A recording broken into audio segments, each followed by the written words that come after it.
Welcome to C for Chemistry class. My name is Pankaj Singh and today's topic is electromagnetic spectrum.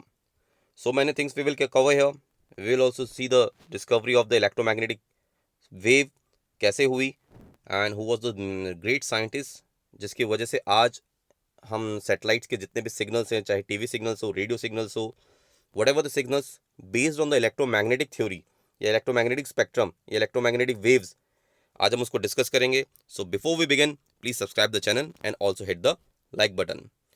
Now, nature of electromagnetic radiation, जिसको electromagnetic wave theory भी कहा जाता है. This was the theory given by the James Clark Maxwell. He was the one of the genius scientist. 16th year की age में ही इन्होंने so many theories, इतनी सारी इन्होंने जो है वेव के बारे में डिस्कवरी करी थी कि ये बहुत ज़्यादा पॉपुलर हो गए थे. He was a genius. और at the age of the 25 he was the kind of the head of the department in the physics in the universities. जिसके कुछ समय बाद ही उन्होंने जो है वेव थ्योरीज पे काम करना शुरू कर दिया था. And what was the main theory based on the James Clark Maxwell? क्या था वो? The energy is emitted from any source. किसी भी सोर्स से अगर एनर्जी एमिट होती है तो वो एक फॉर्म ऑफ रेडिएशन होती है, वो किसी फॉर्म में रेडिएशन के form. So radiation consist of the electric and the magnetic field. यानी जो भी रेडिएशंस निकल के आती हैं किसी भी सोर्स से, वो एक इलेक्ट्रिक और मैग्नेटिक फील्ड का जो है कॉम्बिनेशन होती है, जो कि ऑसिलेट करता है perpendicular to each other and in the direction of the propagation of the radiation, यानी जिस डायरेक्शन में चलती. Let's see the example here. यहाँ पर हमारे पास एक इलेक्ट्रिक और मैग्नेटिक फील्ड की जो है वेव है. Easily you can see here कि जिस तरीके से हमारा ये इलेक्ट्रिक फील्ड जो है ऑसिलेट कर रहा है, अगर हम यहाँ पर इजीली देखें कि हमारे जो इलेक्ट्रिक फील्ड है वो ब्लू वाली मान लेते हैं और रेड वाली मान लेते हैं मैग्नेटिक फील्ड. तो इलेक्ट्रिक फील्ड और मैग्नेटिक फील्ड का जो ऑसिलेशन है वो है तो इस डायरेक्शन में, दोनों बढ़ तो इसी डायरेक्शन में रही है, लेकिन देख सकते हैं दोनों परपेंडिकुलर है. अगर ये इलेक्ट्रिक फील्ड इस डायरेक्शन से नीचे जा रही है यानी वाई एक्सिस और जेड एक्सिस में, तो वहीं एक्स एक्सिस में जो परपेंडिकुलर जा रही है वो रेड वाली जो है वो आपकी मैग्नेटिक फील्ड है. यानी दोनों ही इलेक्ट्रिक फील्ड और मैग्नेटिक फील्ड जो है दोनों ऑसिलेट कर रही है परपेंडिकुलर टू ईच अदर. तो जब इलेक्ट्रिक फील्ड और मैग्नेटिक फील्ड ऑसिलेट कर रहा है और बढ़ रहा है आगे को, तो दोनों ही एक साथ काम कर रहा है कॉम्बिनेशन में, तो इसीलिए इसको बोलते थे इलेक्ट्रोमैग्नेटिक वेव. तो यही इलेक्ट्रोमैग्नेटिक की सबसे पहले बेसिक थ्योरी की इलेक्ट्रिक फील्ड से generated electric field, magnetic field से जनरेटेड मैग्नेटिक फील्ड. देखिए, पॉजिटिव चार्ज और negative charge they are responsible for the electric field and the spin of the electron. देखिए अभी आगे आएगा, spin of the electron is responsible for the magnetic field. तो ये जो फील्ड्स बनते हैं, इन फील्ड्स में ही जो है ये कॉम्बिनेशन, जो फील्ड जो है परपेंडिकुलर है, इस फील्ड के कॉम्बिनेशन से ही जो है हम जितने भी रेडिएशंस देखते हैं वो सब इसी फॉर्म में होती है, यानी इलेक्ट्रोमैग्नेटिक वेव के फॉर्म में होती है. सो अब इलेक्ट्रोमैग्नेटिक वेव की जो है इनकी अपनी फ्रीक्वेंसीज होती है, अपनी एक वेवलेंथ होती है. So let's cover that. Radiation की जो सभी स्पीड है, यानी सभी रेडिएशन की जो अपनी एक स्पीड होती है इलेक्ट्रोमैग्नेटिक की, it is nearly 3 × 10⁸ metre per second. यानी हर वेव की जो अपनी एक स्पीड है इलेक्ट्रोमैग्नेटिक वेव की, चाहे वो अल्ट्रावायलेट रेज हो, विजिबल रेज हो, यूवी रेज हो, उन सब की स्पीड जो है अराउंड लाइट के वेलोसिटी के बराबर ही होती है. 3 × 10⁸ मीटर पर सेकेंड होती है. नाउ कुछ कैरेक्टरिस्टिक्स हैं इसके. सबसे पहला है कि वेवलेंथ किसको बोला जाता है. देखिए, wavelength is defined as the distance between the two consecutive crest and trough, और इसको रिप्रेजेंट किया जाता है लैम्डा से, और इसकी यूनिट को मेजरमेंट किया जाता है एंगस्ट्रॉन्ग से. मीटर में भी मेजरमेंट कर सकते हैं, सेंटीमीटर में भी, नैनोमीटर में भी और पिकोमीटर में भी.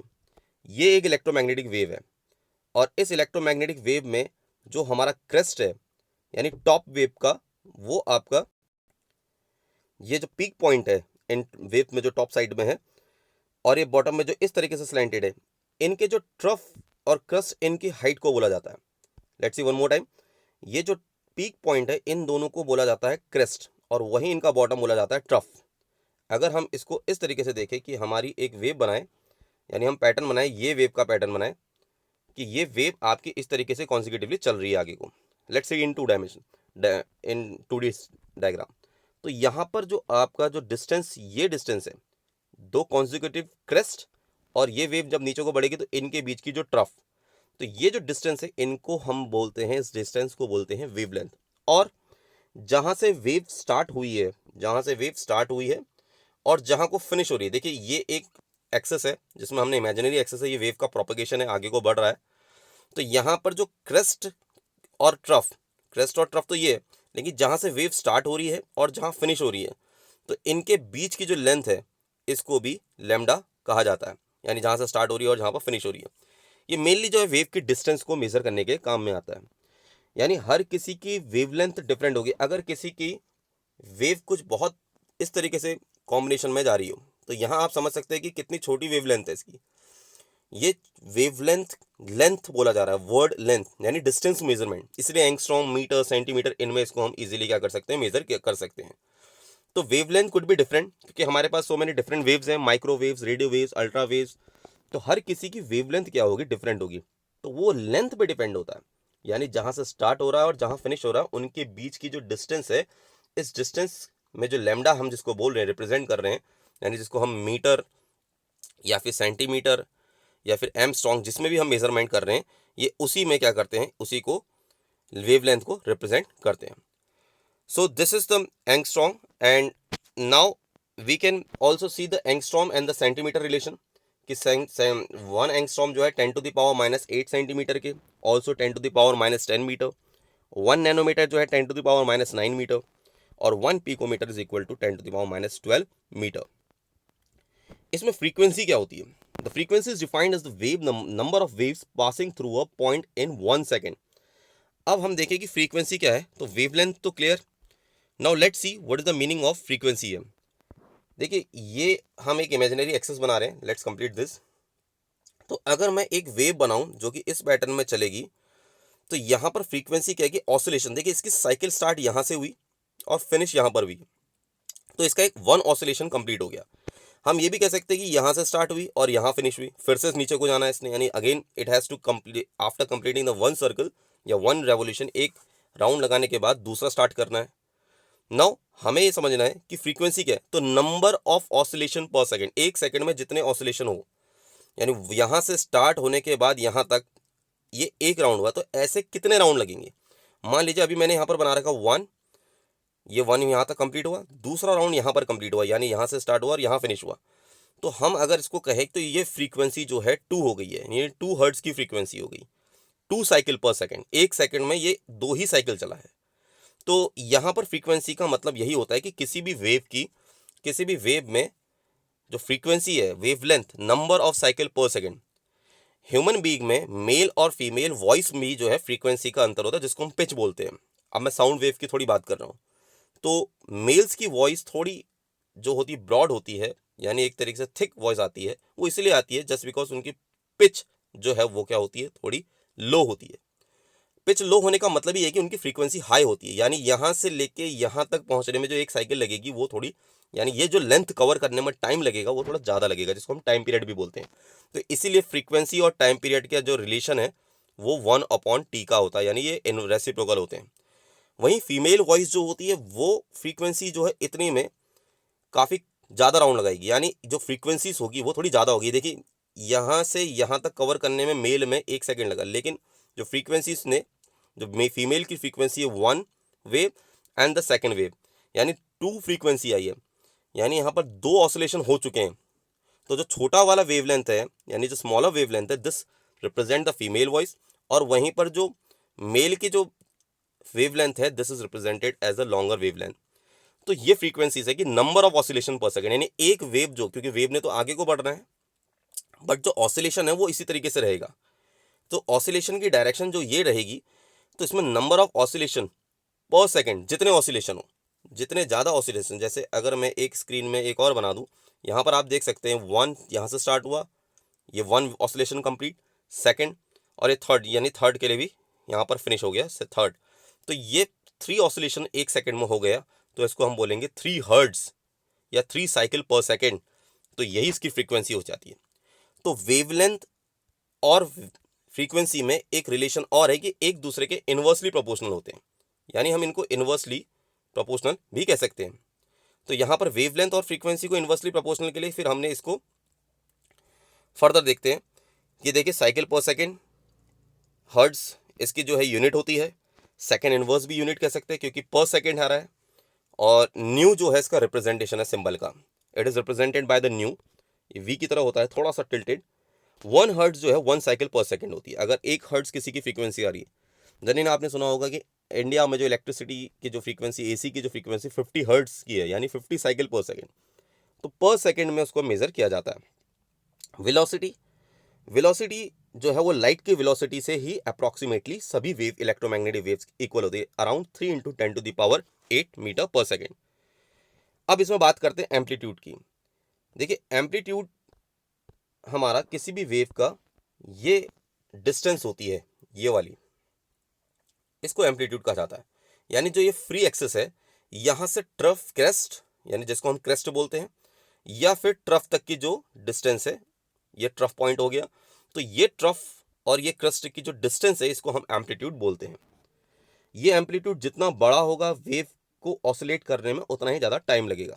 देखिए डिपेंड करेगा ना, जितनी ज़्यादा हाइट होगी, ये अगर हाइट यहाँ पहुँच जाए तो, या ये हाइट आपकी यहाँ पहुँच जाए, तो एम्पलीट्यूड ऑटोमेटिकली बड़ा हो गया।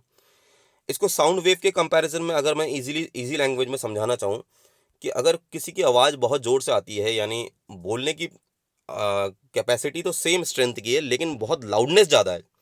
जैसे फॉर एग्जाम्पल मेरी खुद की लाउडनेस काफ़ी ज़्यादा है, अगर मैं बोलता भी हूँ तो बहुत दूर रेंज तक जाती है, जस्ट बिकॉज मेरा एम्पलीट्यूड जो है वो काफ़ी हाई है। तो जितना ज़्यादा एम्पलीट्यूड जिसका होगा, लाउडनेस उतनी ज़्यादा होगी इन the terms of sound wave. Please remember, यहाँ पर मैं साउंड वेव का रेफरेंस ले रहा हूँ to explain you the meaning of amplitude. किसी की वॉइस बहुत हल्की है तो वो यही इसीलिए है क्योंकि उसके जो एम्पलीट्यूड है काफ़ी छोटा है। फिजिक्स में आप आगे जाके इसको पढ़ेंगे कि डैम्पिंग ऑफ ऑसिलेशन, यानी साउंड वेव जब धीरे धीरे गायब हो जाती है, यानी अगर हम इसको एक रेफरेंस के तौर पे समझ रहे हैं कि अगर हमने बोला उसके बाद साउंड वेव गायब हो गई, यानी अब वो सुनाई नहीं दे रही, हमारे बोलने के बाद थोड़ी देर में कोलैप्स हो जाती है, यानी हम जो भी बोलते हैं वो कुछ 1 मिनट हमने थोड़ी देर सुना, फिर उसके बाद गायब। तो ये इसी वजह से, क्योंकि हमने शुरू में तो हमारी एम्पलीट्यूड काफ़ी हाई होता है, धीरे धीरे एम्पलीट्यूड जो है वो नीचे को डाउन होते जाता है, यानी एक तरीके से डैम्ड हो जाता है। तो स्लोली स्लोली एम्पलीट्यूड जो है हमारा वो हाई होने से धीरे लो होता है, ऐसा इन the term of sound wave I am talking. तो यहाँ पर मैं एम्पलीट्यूड का मीनिंग समझा रहा हूँ, taking the reference of the sound wave, but we are discussing about the electromagnetic wave. Please remember this thing. Now also wave number is there. Wave number defined as the number of waves present in 1 centimetre length. 1 centimetre length में जितनी wave बनेंगी वही आपका wave number है, and it is denoted by wave v bar, and it is reciprocal of wavelength, यानी we bar is equal to 1/λ. Its unit is centimeter inverse. Now, there is a relation between the wavelength and the frequency of wave. That is C is equal to nu into lambda. देखिए हमने अभी बात करी कि हर electromagnetic wave की जो velocities होती हैं वो सेम होती है अराउंड, लेकिन इसमें फ्रीक्वेंसीज और लैम्डा का कॉम्बिनेशन बहुत इंपॉर्टेंट है। अगर हम बात करें कि C is equal to nu into lambda, ये हमारा रिलेशन है, और हमने कहा कि सभी इलेक्ट्रोमैग्नेटिक वेव्स की जो वेलोसिटी होती है 3 × 10⁸ मीटर पर सेकेंड अप्रॉक्सीमेटली रहेगी। तो यहाँ पर ये कॉम्बिनेशन जो है हर किसी का ऑलमोस्ट सेम आएगा, but for different wave lambda could be different, frequency is different. तो किसी का अगर लैम्डा ज़्यादा है तो फ्रीक्वेंसी कम है, किसी की फ्रीक्वेंसी ज़्यादा है तो लैम्डा कम है, बट दोनों का प्रोडक्ट जो है this will be coming equal to C. तो इसीलिए हर किसी की जो स्पीड होती है सभी वेवलेंथ की वो आपकी ऑलमोस्ट सेम होती है। Therefore, C is equal to nu into lambda. Now, this defines the electromagnetic spectrum. When these electromagnetic radiations are arranged in order to their increasing wavelength and decreasing frequency. यहाँ से समझना है हमने कि जो हमारी C और V के बीच में रिलेशन है, क्योंकि C तो कांस्टेंट है, this is equal to around 3 × 10⁸, तो C is upon nu is equal to lambda. यानी यहाँ देखा जाए कि हम देख सकते हैं कि लैम्डा यानी वेवलेंथ जो है वो inversely proportional to the frequency है। तो जितनी बड़ी वेवलेंथ उतना ज़्यादा क्या होगी फ्रीक्वेंसी। ये आप प्रैक्टिकली भी इसको समझ सकते हैं। अगर हम इसका ये डायग्राम बना रहे हैं तो ये वेवलेंथ है, तो जितनी बड़ी वेवलेंथ होगी तो ऑसिलेटिंग करने में नंबर ऑफ ऑसिलेशन भी उतने कम होंगे।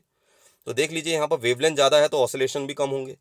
लेकिन अगर इसी डायग्राम को थोड़ा इस तरीके से बना दिया जाए, यानी इनकी वेवलेंथ तो कम हो गई लेकिन फ्रीक्वेंसीज बढ़ गई। देखिए 1 oscillation, 2 oscillation, 3 oscillation.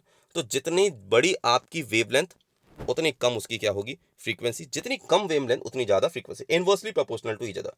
That is why their product always gives the equal to the velocity of light. Now let's see, हमारे सामने ये एक फ्रीक्वेंसीज का ऑर्डर है जहां पर वेवलेंथ डिक्रीज करेगी, फ्रीक्वेंसीज बढ़ रही है। Easily you can understand that. Now I guess it is clear to everyone कि अगर हम वेवलेंथ बढ़ा रहे हैं, देखिए यहाँ पर जो रिंग्स है, इजीली यू कैन सी है, ये वेवलेंथ बढ़ते हुए है, लेकिन जैसे जैसे वेव्स कंप्रेस हो रही है यानी फ्रीक्वेंसीज बढ़ रही हैं। तो फ्रीक्वेंसीज का बढ़ना और वेवलेंथ जो है एक दूसरे के इनवर्सली प्रोपोर्शनल होती हैं।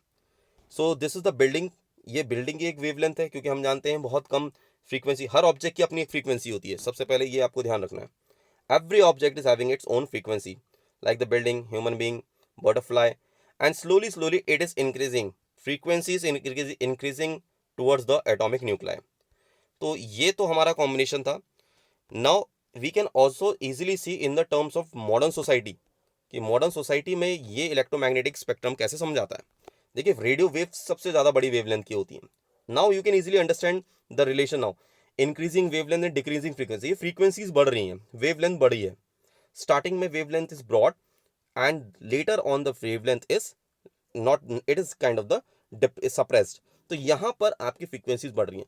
तो ऑब्जेक्ट्स लाइक माइक्रोवेव, उनकी फ्रीक्वेंसीज थोड़ी कम होती हैं, वेवलेंथ ज़्यादा होती है। इंफ्रारेड रेस हीटिंग इफेक्ट करती हैं जिसकी वजह से उनकी फ्रीक्वेंसीज थोड़ी ज़्यादा। विजिबल रीजन जिसके वजह से हम अराउंड अपना स्पेस में जो भी देखते हैं, it is just because of this.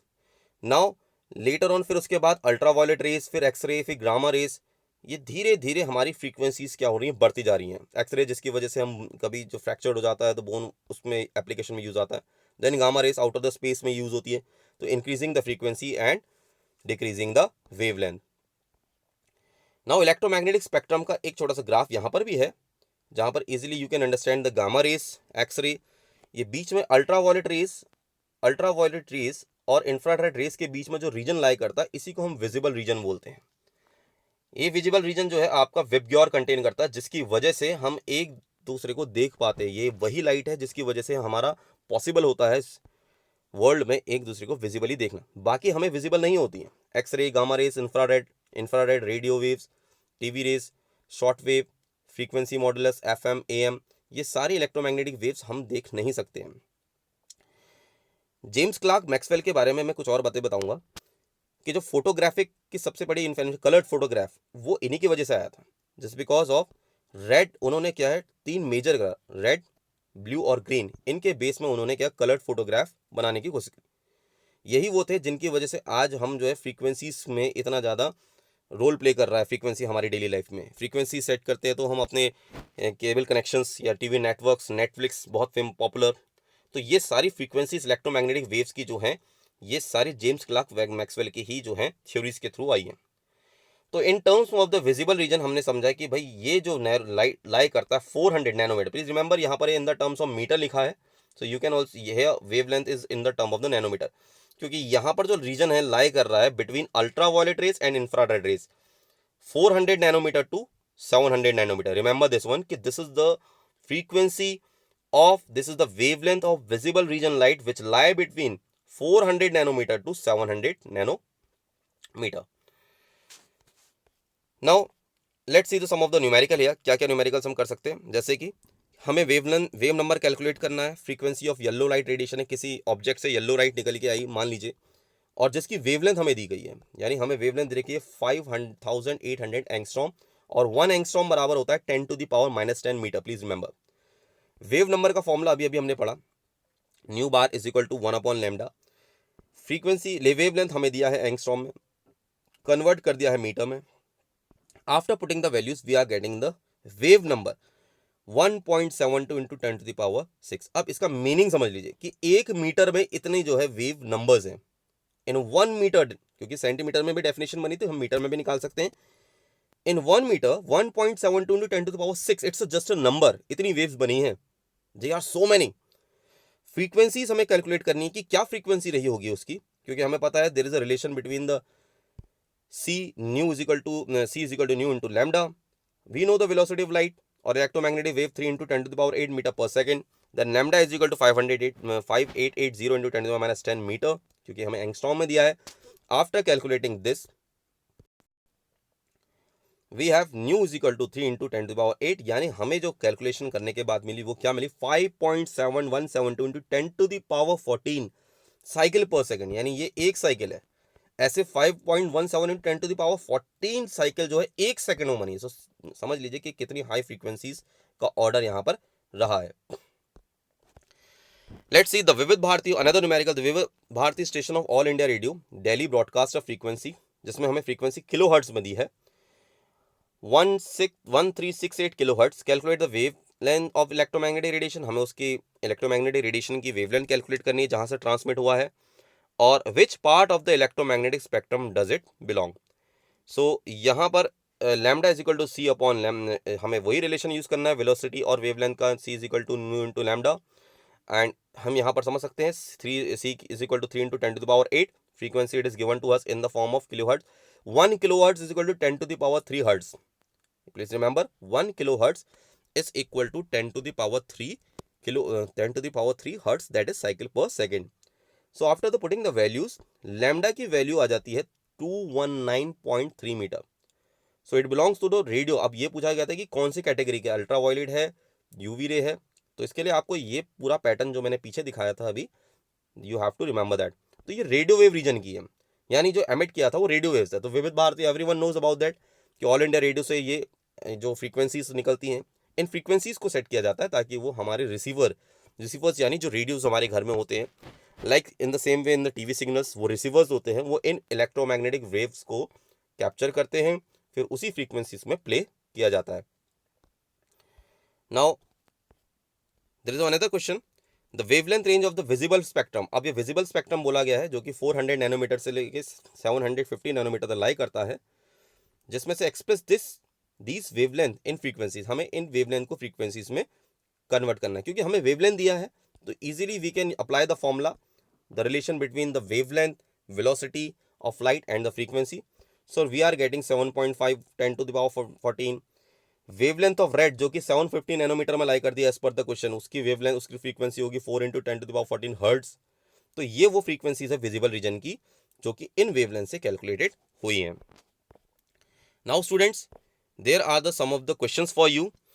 In questions को करेगा in the term of frequencies and the wavelength it is asked, and please in comment section give me the answers. Thank you for the today's topic.